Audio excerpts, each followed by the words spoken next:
গেছে অনেক সময় হঠাৎ ঘুরতে এসে বা টাকা নাই সাথে, আর তেলও শেষ হয়ে গেছে। এখন কিভাবে তেল মানে ভরবে? এখন 40 টাকা 50 টাকা বা 60 টাকা তাদের সাথে আছে। তো এই টাকার পরিমাণে তেল তারা খুব সহজে চাইলেই আমার মনে হয় না যে কোথা থেকে তারা খুব সহজেই পাবে আর কি।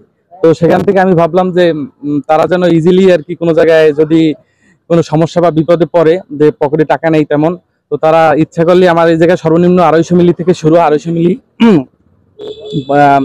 500 মিলি, তো এই থেকে সর্বনিম্ন আমার কাছে 250 মিলি। তো তারা যেন 40 টাকা 60 টাকা যাই থাকে তা দিয়ে যেন তেলটা নিতে পারে আর কি। আমার লোকেশন হচ্ছে আলিপুর 3 পয়েন্ট, একেবারে 3 পয়েন্ট টোল প্লাজার সামনে। আমার নাম ফেরদাউস আল নোমান। আমি এই ইঞ্জিনিয়ারিং কমপ্লিট করছি ইলেকট্রনিক্স এর উপর থেকে।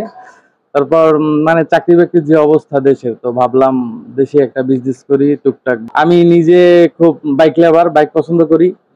তো একটা ক্ষেত্রে ভাবলাম যে বাইকের উপর থেকেই কিছু একটা করি। তো এই জন্য আমাদের আলিপুরে বাইকের ওইরকম কোনো ভালো একটা দোকান নাই, মানে পার্টস পাতি বলেন, ওয়াশ বলেন, তারপরে সার্ভিস সেন্টার বলেন, এরকম কিছুই নেই। তো এই দিক থেকে ভাবলাম যে একটা বাইকের বাইক ওয়াশ, বাইক সার্ভিসিং এর একটা দোকান নিই।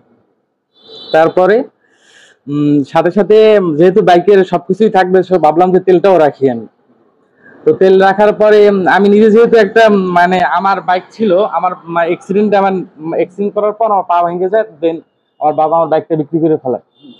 তারপর মানে আমি 4 বছরের মতো বাইক চালাইছি। তো সেখান থেকে আমি নিজেই উপলব্ধি করছি যে মানে মাঝে মাঝে অনেক জায়গায় অনেক দূরে গেলে, আপনার স্টুডেন্টের বিষয়, যে অনেক দূরে অনেক ক্ষেত্রে ঘুরতে গেলে অনেক বন্ধু বান্ধব নিয়ে অনেক জায়গায় যাওয়ার পরে দেখা যায় যে তেল শেষ হয়ে যায়। তারপরে তাদের মধ্যে টানাটানি যে টাকা নাই, হ্যাঁ কয় টাকার ভরবো। পাম্পে গেলে তারা 50 টাকার মানে 100 টাকার নিচে, যখন 100 টাকার ভিতরে লিটার ছিল তখনই তারা 50 টাকার মানে 100 টাকার নিচে তেল দিতে চাইতো না। সেখান থেকে ভাবলাম যে যে আমি নিজে যদি তেল রাখি, এবং ওই বিষয়টা যে যাদের কাছে পকেটে টাকা নেই, দূরে এক জায়গায় গেলাম, হ্যাঁ পকেটে টাকা নেই, এখন 50 টাকা আছে বা 40 টাকা আছে, তো এর ভিতর থেকে তেল নেওয়ার জন্য। তো আমি যদি এই জিনিসটা চালু করি, তাহলে অনেকেই যারা সুবিধা বঞ্চিত, যেমন তেলের অভাবে হ্যাঁ কষ্ট হয়, অনেক দূরে টাকা নাই সাথে, এখন তেল ভরবে কিভাবে? কারণ তেল এমন একটা জিনিস যে কেউ বাকি দিবে না। হ্যাঁ তেলটা অনেক সেন্সিটিভ একটা জিনিস, তো কেউ বাকি দিবে না 1 টাকাও। তো সেক্ষেত্রে 40 টাকা 20 টাকা 30 টাকা 50 টাকা পকেটে আছে, আমি কোথায় মানে কোথায় দিয়ে তেল ভরবো? পাম্পে যাব না কোনো দোকানে যাব? তো দোকানে গেলে তারা তো এক কথাই না। তো সেখান থেকে আমি যেহেতু একটা স্টুডেন্ট, আমি মানে এই জিনিসটা বুঝি যে যদি কেউ কখনো বিপদে পড়ে, তাহলে সেজন্য 50 টাকা 20 টাকা 40 টাকা তার কাছে যতটুকু টাকা থাকে সে পরিমাণে সে ওই টাকার পরিমাণে সেজন্য তেলটা নিতে পারে।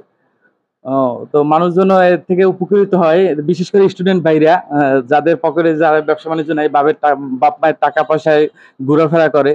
তো তারা যেন তাদের সাথে যতটুকু সম্বল আছে ওইটা দিয়েই আর কি তারা চলে যেতে পারে।